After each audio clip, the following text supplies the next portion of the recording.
Poder sentar, queridos. Eu já convido os amados a abrirem suas Bíblias da primeira carta que nos escreveu o apóstolo Pedro, capítulo 2. Quero dizer para os irmãos que estamos em meio a uma série de sermões.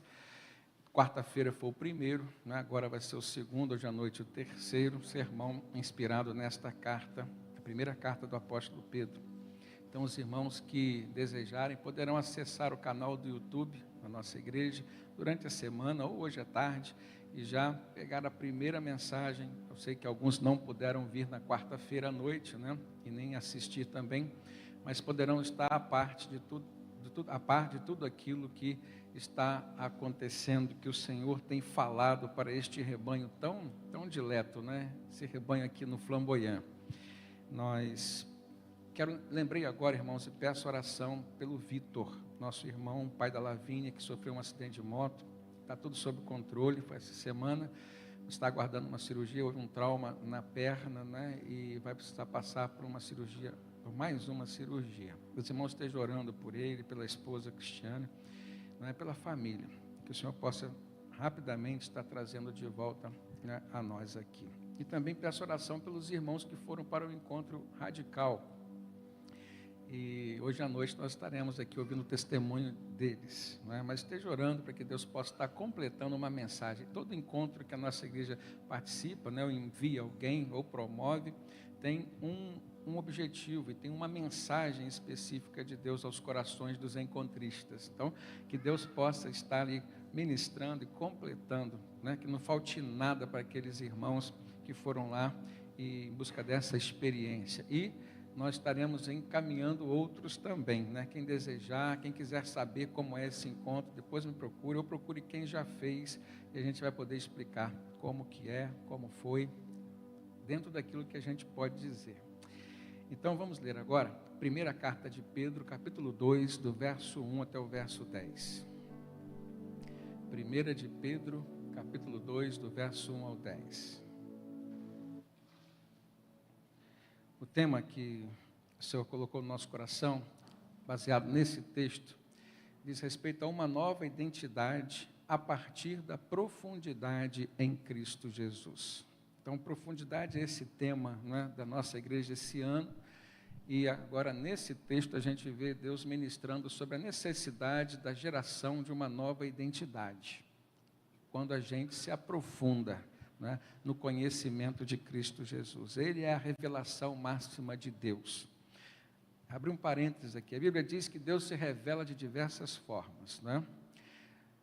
No Antigo Testamento, o livro de Salmo diz que os céus proclamam a glória de Deus e o firmamento as obras das suas mãos. Então, a natureza revela Deus. Deus usou profetas, revelando a vontade de Deus, a mensagem de Deus. Então é uma revelação parcial de Deus. E na carta aos Hebreus o autor disse assim: tendo Deus outrora falado muitas vezes e de muitas maneiras aos nossos pais por meio dos profetas, hoje nos tem falado por meio do seu Filho Jesus Cristo. E Jesus é o Filho de Deus, então ele é a máxima revelação de Deus. E Deus também se revela por meio das Escrituras Sagradas, né? A própria Escritura dá testemunho dela mesma, dizendo que toda Escritura é divinamente inspirada e apta para instruir, redarguir, exortar, né? Conforme o direcionamento do Espírito Santo. Então nós estamos hoje com uma oportunidade ímpar. Deus tem dado isso a nós, né? De estarmos diante da revelação do Senhor. Aquilo que Ele quer nos mostrar, o que Ele quer nos falar, direcionamento que precisamos ter. Então, aproveite bem esse momento agora, né? Peça ao Espírito Santo que venha falar contigo. E eu creio, irmãos, que Deus pode. Deus é um milagre, Deus tem o poder de fazer milagre. Por um mesmo texto, por uma mesma mensagem, falar coisas diferentes aos corações de diferentes pessoas que estão passando por diferentes experiências. Então, se você crê nisso, diga amém. Amém. Isso é uma confirmação.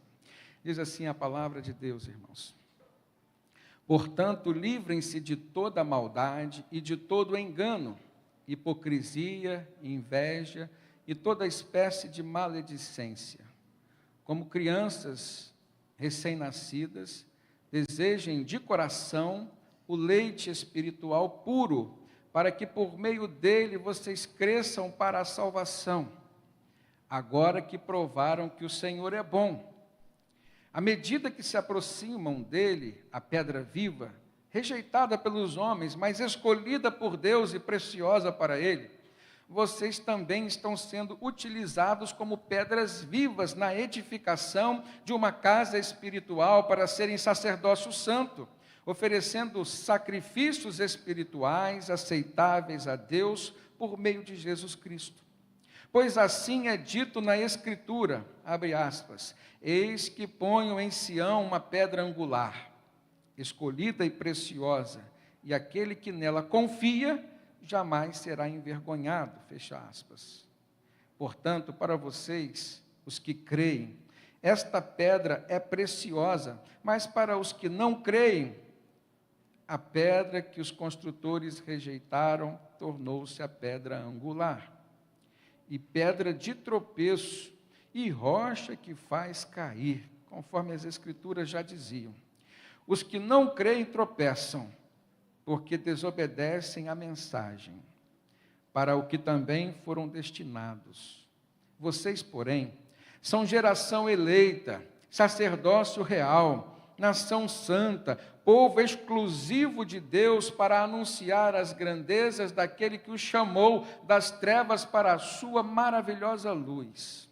Antes, vocês nem sequer eram povo, mas agora são povo de Deus.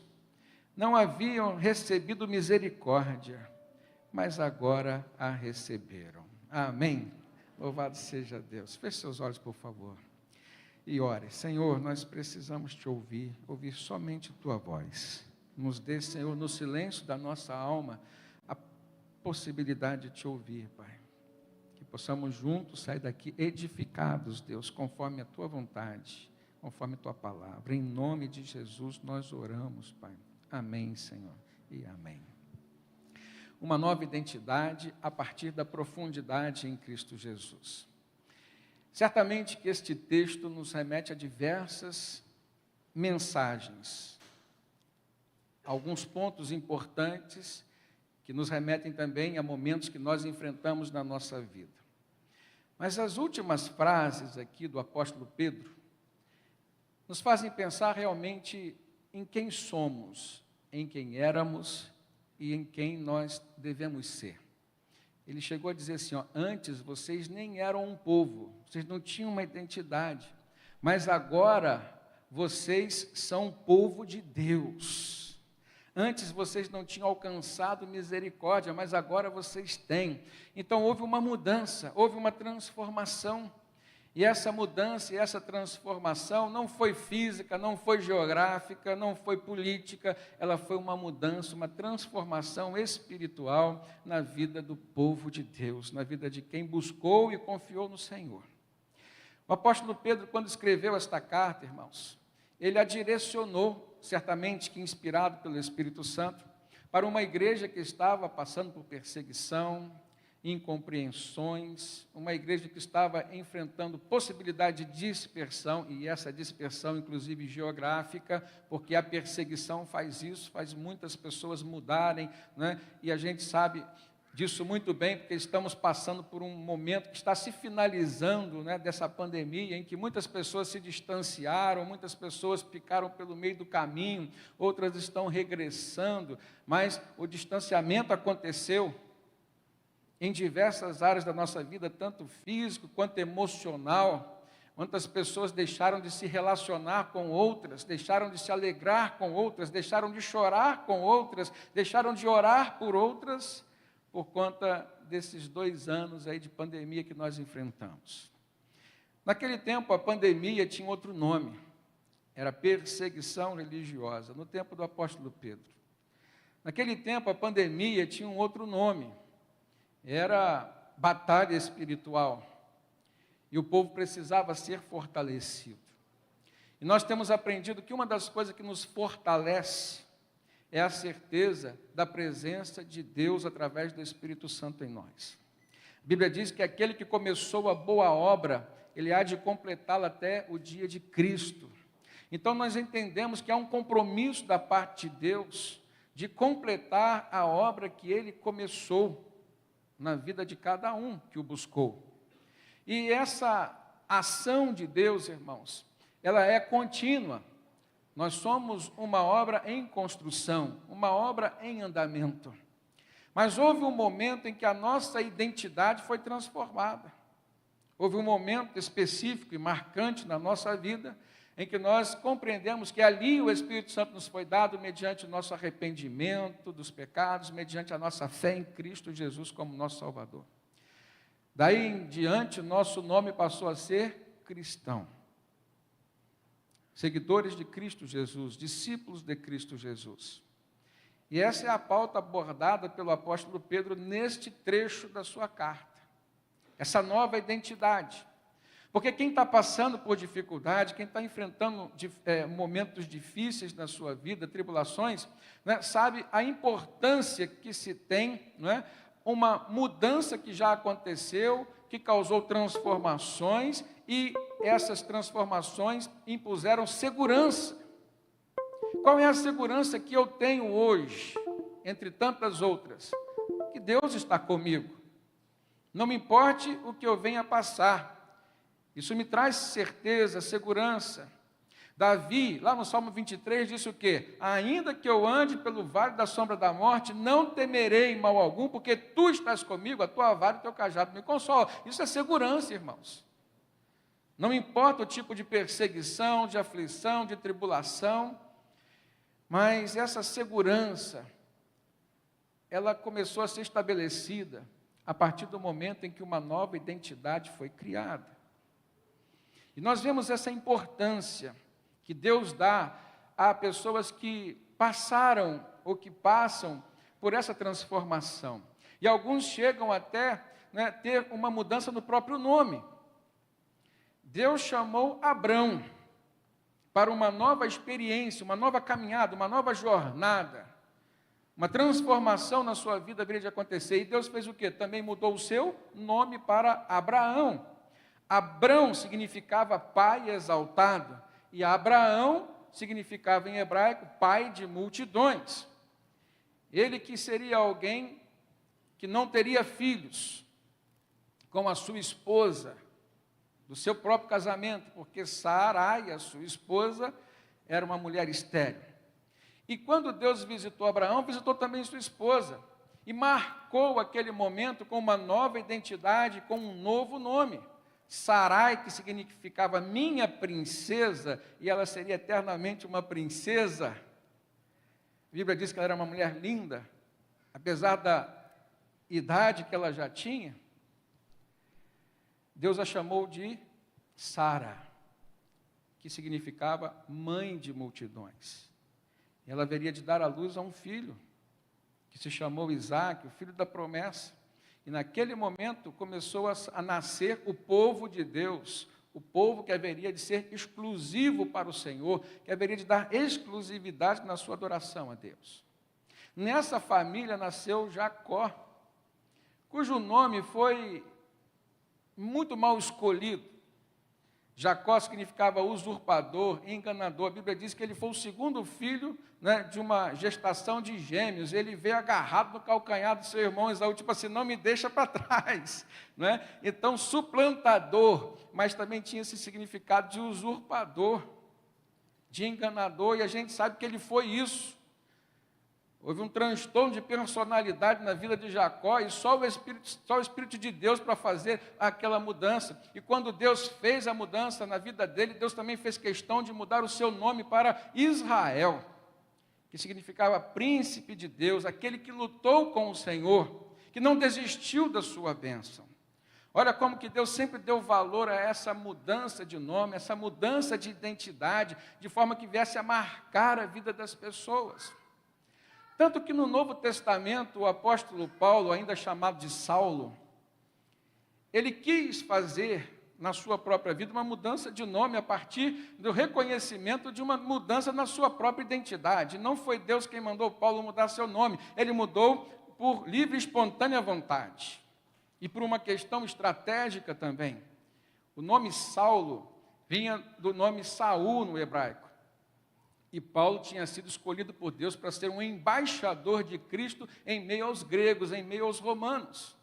Então ele escolheu um nome que remetia, tinha a mesma fonologia, vamos pensar assim, mas que tinha um significado diferente. Saulo mudou para Paulo, que significava pequeno. E apesar da grande obra que Deus tinha comunicado, queria fazer na sua vida, ele fez questão de dizer para si mesmo e para as pessoas que ele seria sempre o pequeno homem de Cristo Jesus, o Paulo, o menor, o pequeno. Ele chegou a dizer, declarar, eu sou o menor entre os apóstolos, entre os discípulos. Olha como é importante. Eu conheci e conheço um homem que, quando houve uma mudança na sua vida, e ele haveria de mudar seu status, né, para ser uma pessoa mais importante, ele mandou fazer um quadro com um quichute, para que ele sempre que olhasse para ele lembrasse, não, eu não deixei de ser aquele garoto que usava o quichute. Perceberam a ideia, irmãos? A gente tem que escolher um momento para marcar mudanças na nossa vida.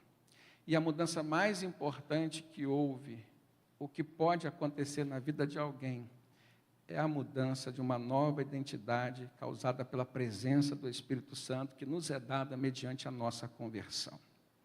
Mas há outras mudanças de identidade que a gente precisa rejeitar. E a Bíblia nos mostra que o diabo ele tenta, de diversas formas, causar, né, uma instabilidade espiritual na nossa vida.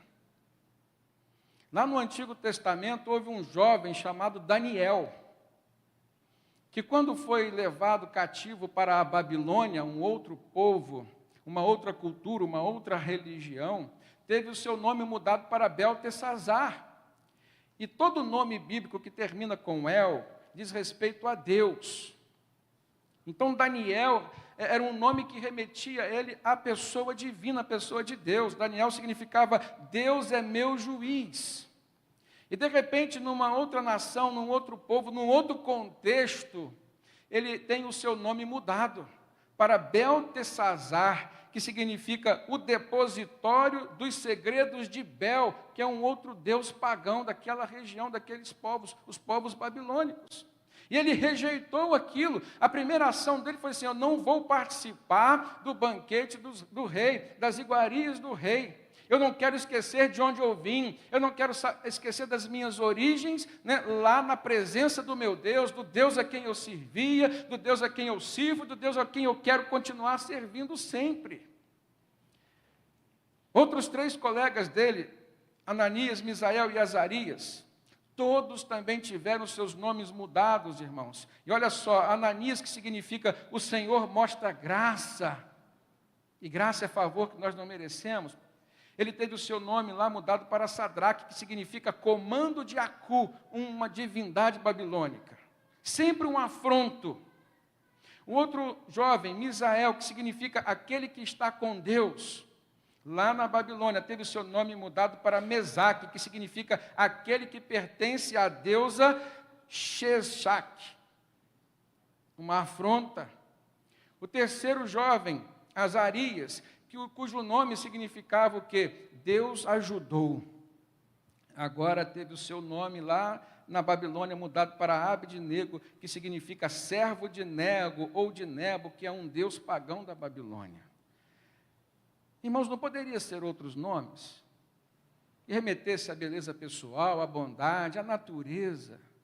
Mas a gente vê aqui uma batalha espiritual enorme, no sentido de mudar a identidade que nasce da fé das pessoas. E nos dias de hoje, irmãos, isso não acontece, talvez, a nível de nomes. Embora a gente perceba uma grande frente, né, tratando aí dos nomes sociais, e isso tem por trás, eu creio, um quê de batalha espiritual, mas o maior problema acontece na vida das pessoas que, quando mudam de posição social, começam a mudar de comportamento, começam a mudar de ideologia, né, e começam a se esquecer dos compromissos assumidos mediante a aliança feita com Deus por meio de Jesus Cristo. Porque mais importante do que o nome é o seu comportamento, que é fruto do seu pensamento. e há nomes, há mudanças de identidade que a gente precisa rejeitar. Quer chamar, chama, mas eu não aceito e eu rejeito essa nova identidade, essa nova alcunha, esse novo nome, esse novo status que querem me dar.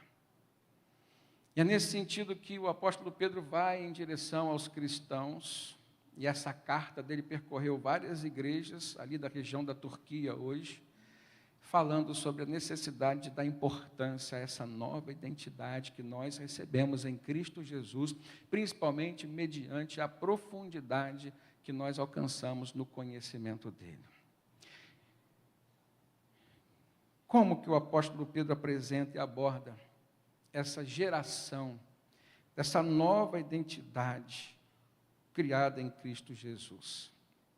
Primeiramente, irmãos, ele fala sobre 4 atitudes que devem ser iniciais nesse processo de geração dessa nova identidade. Vamos voltar ao texto, capítulo 2, verso 1 de Pedro. Diz assim: portanto, livrem-se de toda maldade, de todo engano, hipocrisia, inveja e toda espécie de maledicência. E aqui o ato de livrar-se pode ser muito bem compreendido no campo espiritual como o ato de ser liberto, libertar-se. E veja se isso não precisa acontecer com muitas pessoas. E às vezes a gente se converte, mas a gente não se liberta. O que aconteceu com o povo de Deus quando saiu do Egito? Eles saíram do Egito, mas o Egito não saiu de dentro deles.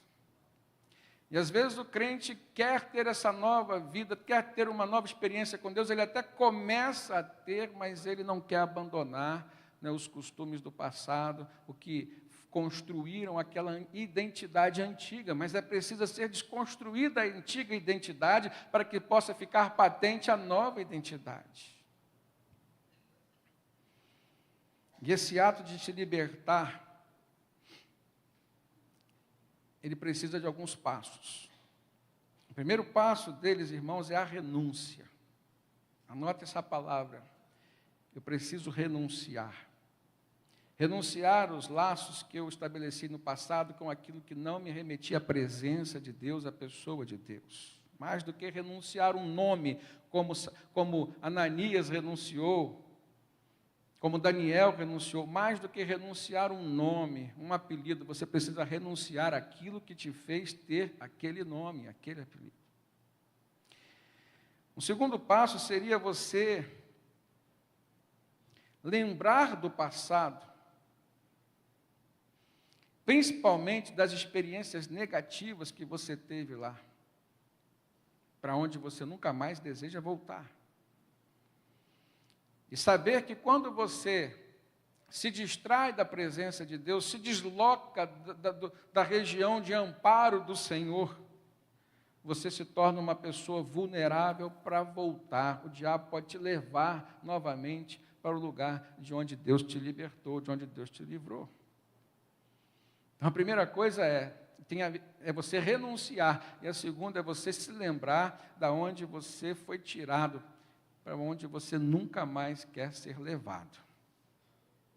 Terceiro, você precisa ter uma consciência do amor e da justiça de Deus. Porque muitas pessoas não conseguem se libertar pelo amor. E aí, às vezes, elas vão ser libertas através da dor. Então, tenha consciência do amor de Deus, para que você não seja necessário a agir com medo, com temor da dor que pode ser causada na sua vida, pelo fato de você estar distante do Senhor. Reflita sobre isso. Preciso renunciar ao meu passado, às práticas do passado, e você pode muito bem fazer isso através de uma oração de renúncia. Você pode conversar com Deus sobre isso. Aliás, a melhor pessoa com quem você deve e pode conversar sobre os erros do seu passado é Deus. Converse com Ele. Renuncie tudo isso em oração. Segundo, você precisa se lembrar daquelas experiências negativas que você teve. Senhor, não quero mais voltar para lá, eu preciso estar na tua presença sempre. Terceiro, você precisa ter consciência desse amor de Deus, mas sobretudo da justiça dele.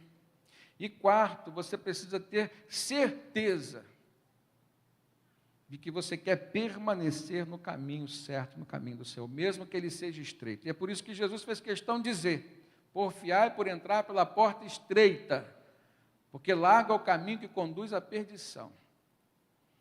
E às vezes eu percebo na nossa caminhada cristã, e isso é com todas as pessoas, irmãos, um desejo, quase que uma tentação de pegar um atalho, de querer uma estrada mais ampla, mais bem pavimentada.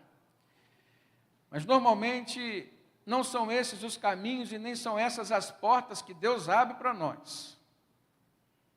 E o crente precisa ter consciência disso. Olha, eu preciso renunciar também às facilidades, principalmente aquelas que me trazem risco, ou que poderão me trazer algum tipo de risco para a minha integridade espiritual, o que poderá comprometer a presença de Deus comigo. O autor aos Hebreus, lá no capítulo 12, verso 1, se os irmãos quiserem abrir suas Bíblias e marcar esse texto, Hebreus 12, 1, diz assim: portanto, também nós, uma vez que estamos rodeados de tão grande nuvem de testemunhas, livremo-nos de tudo que nos atrapalha e do pecado que nos envolve, e corramos com perseverança a corrida que nos é proposta. E ele diz assim: tendo os olhos fitos em Jesus, o autor e consumador da nossa fé. Amém, irmãos? Então, se você quer correr com perseverança, a primeira coisa que você precisa fazer é se livrar de tudo que é embaraço, de tudo que é atrapalho. E segundo, manter os seus olhos fitos em Cristo Jesus. Ele é o nosso alvo. O próprio Jesus falou o quê? Que aquele que põe a mão no arado e olha para trás, não é apto para continuar, para estar no reino de Deus.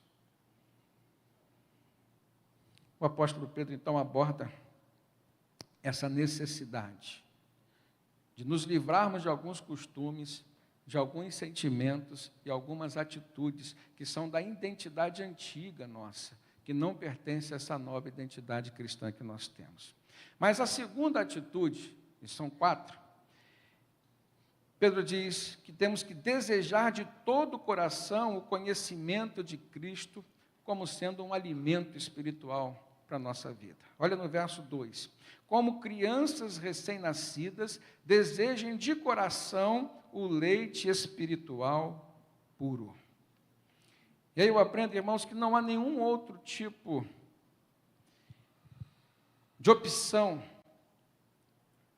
que possa ser ou representar na vida do cristão um caminho para ele se aproximar de Deus, que não seja a palavra do Senhor como um alimento espiritual, que não seja o serviço ao Senhor como sendo uma prática espiritual.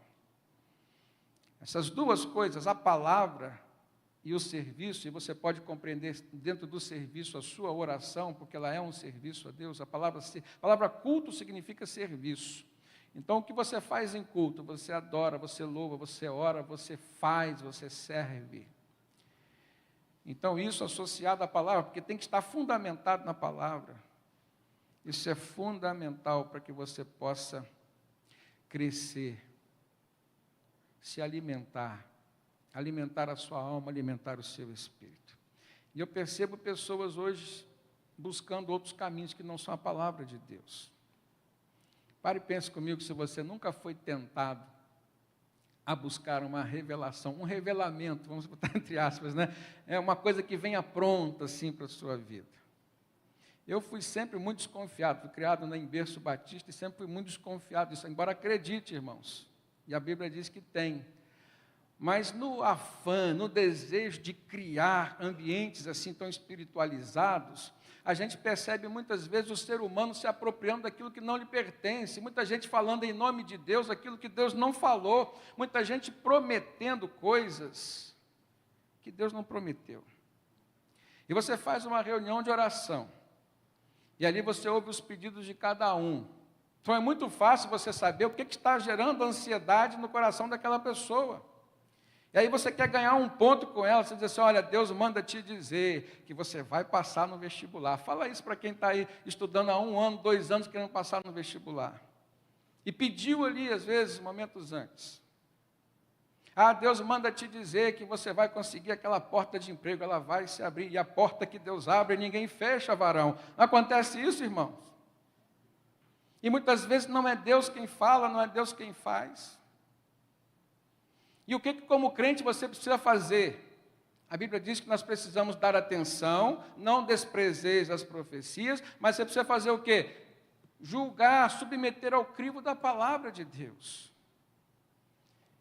E dificilmente nesses ambientes em que pessoas querem se apropriar de um poder que não é delas, querem dizer em nome de Deus o que Deus não disse, você vai ver pessoas com palavras proféticas reveladoras com relação ao seu pecado, que é o que mais é relevante na vida de um ser humano, quer trazer libertação para alguém, quer mudar a vida de alguém, quer tirar alguém de um poço de lama e levar essa pessoa a uma posição de exaltação, é dizer para ela, sai desse pecado de adultério que você está, sai desse lamaçal de mentira, de corrupção no qual você vive. E isso sim é uma palavra profética que traz mudança. E se nós olharmos, irmãos, a teologia mostra que 70% das profecias feitas na Bíblia, cerca de 70%, elas não aconteceram. Por que não aconteceram? Porque o povo ouviu e mudou.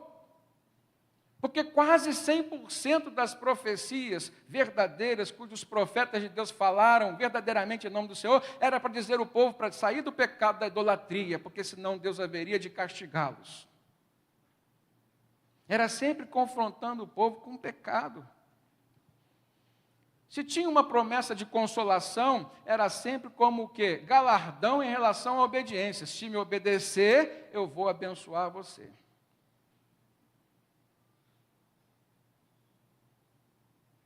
Agora, muita gente está procurando bola de cristal, muito crente, irmãos.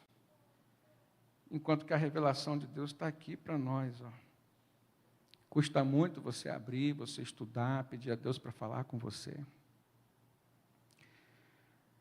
Então, a profundidade que gera essa nova identidade, ela é exercida aqui, na palavra de Deus. Quem você está ouvindo? Você pode ouvir a palavra de Deus por meio de uma pregação como essa, e eu creio que toda pregação inspirada na palavra, focada na palavra, ela é profética. Porque Deus fala por meio da sua palavra. Os textos bíblicos, por si só, já trazem uma mensagem de Deus. Mas quem você tem procurado ouvir? Aqueles que falam o que você gosta de ouvir, ou aqueles que falam o que você precisa ouvir? Essa é a grande diferença.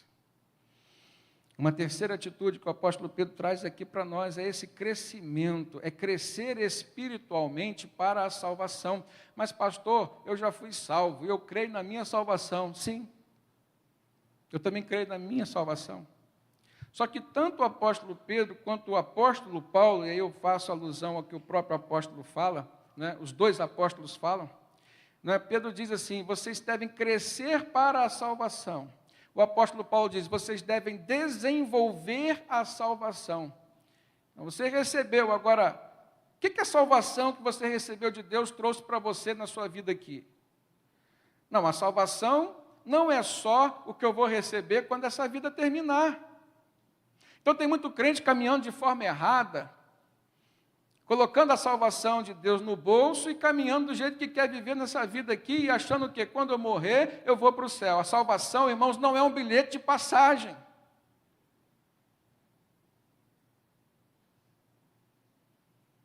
Paulo diz, desenvolvam a salvação, deixe o Espírito Santo trabalhar na vida de vocês. Então o apóstolo Pedro diz, cresçam para a salvação. Olha no verso 2, a segunda parte. Como crianças recém-nascidas, desejem de coração o leite espiritual puro, para que por meio dele vocês cresçam para a salvação.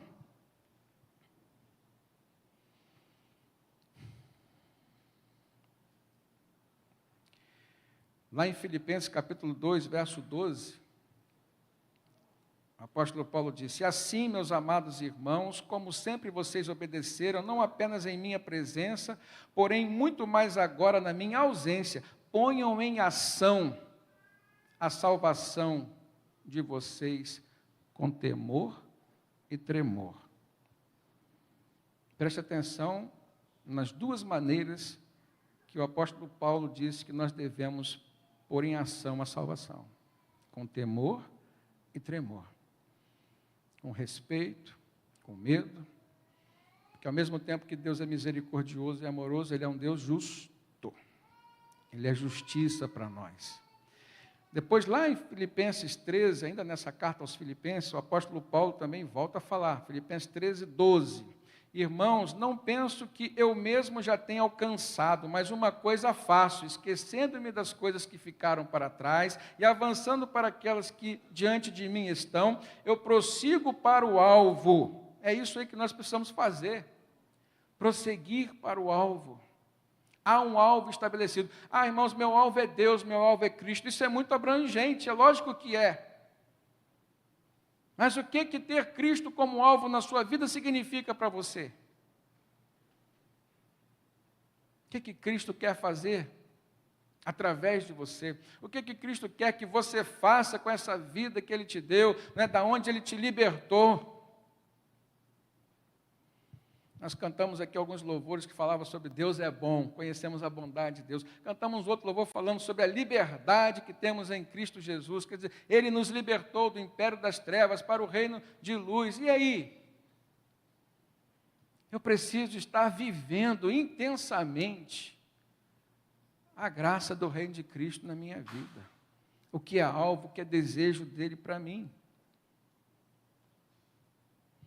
E ele diz: prossigo para o alvo, a fim de ganhar o prêmio do chamado celestial de Deus em Cristo Jesus, e nunca em outra pessoa, em outro lugar. Filipenses 13, 15, ele continua dizendo: todos nós que alcançamos a maturidade, devemos ver as coisas dessa forma. E se em algum aspecto vocês pensam de modo diferente, isso também Deus lhes esclarecerá. Olha que coisa linda. O apóstolo vai até onde ele pode ir. Ele foi até onde o ser humano Paulo pôde ir. Agora, dali para frente, é que você com Deus, Deus vai te esclarecer. Então, Deus usa seu irmão, Deus usa seu pastor, Deus usa seu líder, Deus usa seu cônjuge, mas chega um momento que é você que tem que ter essa consciência e esse desejo de receber de Deus o que Deus quer te dar, de abrir sua mente para o novo que Ele quer te dar. Cantamos aqui também: eu quero viver algo novo, faz meu coração arder de novo. Irmãos, muita gente quer o novo, quer algo novo, mas não quer pagar o preço para se alcançar esse algo novo. O preço de viver essa nova identidade. A quarta atitude que o apóstolo Pedro traz aqui, irmãos, no verso 3, ele diz: agora que vocês provaram que o Senhor é bom. Em outra tradução diz assim: se é que vocês já provaram que o Senhor é bom. E que atitude é essa então? É você provar a cada dia das experiências com a bondade de Deus. É um filme que nos fala muito sobre essa bondade do Senhor. Diz que Deus é bom o tempo todo Deus é bom. E isso virou até louvor para nós. Mas essa frase, ela nos faz pensar nisso. Você pode dizer com todas as certezas, baseado na sua vida, nas experiências que você teve com o Senhor, que Deus é bom, e que Ele é bom o tempo todo? Sim ou não? Aí uns dizem assim: mas Senhor, ou mais pastor, eu estou passando por uma tribulação que o Senhor nem imagina. E eu tenho pedido muito a Deus, Deus não tem atendido a minha oração. E o que dizer, o que pensar? Deus é mau? Não. Pense em Jó. Perdeu tudo. bens, filhos, saúde. E aí vinha o capetazinho na vida dele, né? Deus não é bom, Deus está sendo mal para você. E aí vem a mulher, e eu vou dizer, aquela mulher foi um instrumento de Satanás na vida do seu marido. Abandona esse seu Deus e morre. Ele fez o quê? Como uma louca falas tu. Se nós recebemos de Deus tudo de bom que tivemos, por que não vamos agora, né, viver debaixo desse arroxo que estamos vivendo? E o apóstolo Paulo, lá em Filipenses 3, ele fala sobre isso, irmãos. Olha, eu soube viver e sei viver. Né? Quando tinha fartura, eu soube viver quando tinha necessidade. Tudo isso eu pude e posso, por quê? Por quê, irmãos? Porque Deus nos fortalece. Então, tudo posso naquele que me fortalece. Aí a pessoa pega esse texto, recorta essa frase, tira do contexto e acha que pode tudo. Não. Tudo o quê? Passar por fartura, passar por momentos de arroxo, de necessidade, passar por momentos de saúde, passar por momentos de enfermidade, e o cristão precisa ter consciência de que a sua vida não se encerra aqui. Aliás, é muito pouco que vivemos aqui diante da eternidade que teremos para viver com Deus nos céus. Eu preciso aceitar do Senhor o que Ele permite na minha vida. Do diabo eu tenho que rejeitar, agora de Deus eu quero o quê? Aceitar. Mas ter a certeza de que Deus está comigo, é o vale da sombra da morte. Mas se eu tenho a certeza de que Deus está comigo, eu vou superar, vou vencer. E é isso que me fortalece. Tudo posso em Cristo, naquele que me fortalece, ou seja, a presença dele na minha vida me fará suportar, irmãos. Então, Paulo tinha experiência sobre a bondade de Deus. Jó tinha experiência sobre a bondade de Deus. E isso fez com que ambos superassem todo e qualquer tipo de dificuldade. Existem várias maneiras de nós provarmos a bondade de Deus. No campo da família, no seu casamento. Quantos casamentos foram restaurados por Deus, irmãos? Quantos arrependimentos foram causados por uma ação do Espírito Santo? A Bíblia diz que é Ele que nos convence do pecado, da justiça e do juízo. Estou falando a nível de cristãos. Não é? Quem tem o Espírito Santo peca também.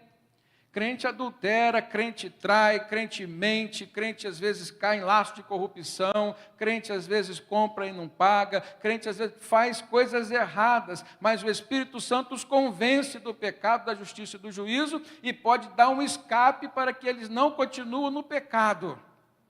Então o primeiro momento vem do arrependimento. Agora o milagre não cessa aí. A mulher traiu o marido, se arrependeu e pediu perdão. Foi o primeiro milagre, o arrependimento. Agora, o maior milagre qual foi? O marido ter perdoado a esposa. Perceberam, irmãos? Quem teve o seu lar restituído e continuou amando do mesmo jeito que antes, já provou ou não da bondade de Deus? Quem já passou por um momento de crise financeira, empresário que já faliu, já voltou, Deus já restituiu, já reconstituiu a sua vida, provou da bondade de Deus. Gente que esteve lá realmente no vale da sombra da morte, leito de UTI, de hospital, desenganado pelo médico e saiu de lá. Esse período de Covid era comum a pessoa vir com um certificado assim, né? Eu venci. Né? O crente saía com 2 certificados, um espiritual dizendo assim, Deus me agraciou, eu provei da bondade de Deus, Deus me deu mais uma oportunidade. Lembra do rei Ezequias? Deus mandou o profeta Isaías dizer, olha, arruma tua casa, põe em ordem tudo, porque essa doença é para a morte. Aí o homem ora, né, pede a Deus se debruça diante do Senhor, vira lá no leito de enfermidade em que ele estava, o profeta sai da presença dele, ainda no pátio lá do palácio, Deus manda, volta lá e fala com ele que eu ouvi sua oração e vou acrescentar mais 15 anos de vida. Saiu de lá com um certificado. Eu venci, eu provei da bondade de Deus. E foram mais 15 anos vividos na presença do Senhor.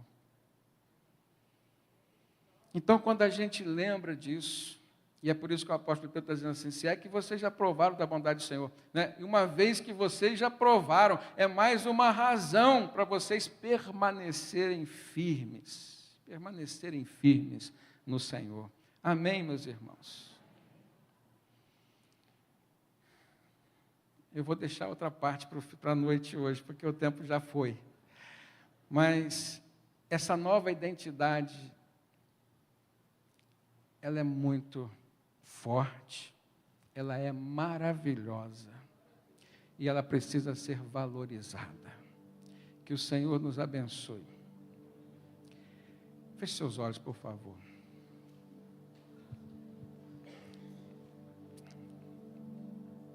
Querido Deus, nós colocamos diante de Ti, Senhor, nossa vida por inteiro, nosso passado, nosso presente, o nosso futuro. E nós cremos, Pai, que o Senhor tem algo sempre novo, Deus, a fazer por nós, fazer em nós. Nós cremos, Deus, que Tu és bondoso, misericordioso, e nós já provamos da sua bondade, da sua misericórdia, Deus. Nós queremos nesse momento, Pai, colocar diante de Ti, Senhor, toda a nossa vida, tudo aquilo que nós afetamos e tudo que nos afeta. Nossos filhos, nossos casamentos, nossos trabalhos, nossa vida profissional, a nossa vida ministerial, Senhor, quando nós nos encontramos na Tua casa, Te servindo, Deus, tudo isso para a Tua honra e glória, Senhor. Nós queremos, Senhor, ter a certeza, a convicção de que quando acordarmos, estaremos acordando para o Senhor, e durante todo o dia, até a hora que formos deitar, estaremos deitando para o Senhor, Deus. Que essa nova identidade, Deus, seja abraçada e valorizada pela Tua igreja, Senhor. Que a cada instante, a cada prova, a gente se lembre do nome de Cristo Jesus e dessa identidade de cristãos que somos, Deus. Faça isso, Pai, por misericórdia Tua, Senhor, por necessidade nossa, por desejo nosso, Senhor. Nós Te pedimos, Pai, trata-nos, Senhor, como ovelhas, como um pastor trata as suas ovelhas, Deus. Tu és esse bom pastor, que não nos falte a água tranquila, os pastos verdejantes, Deus. Que o Senhor esteja sempre nos cuidar, nos tratar. Em nome de Jesus, Senhor, nós oramos.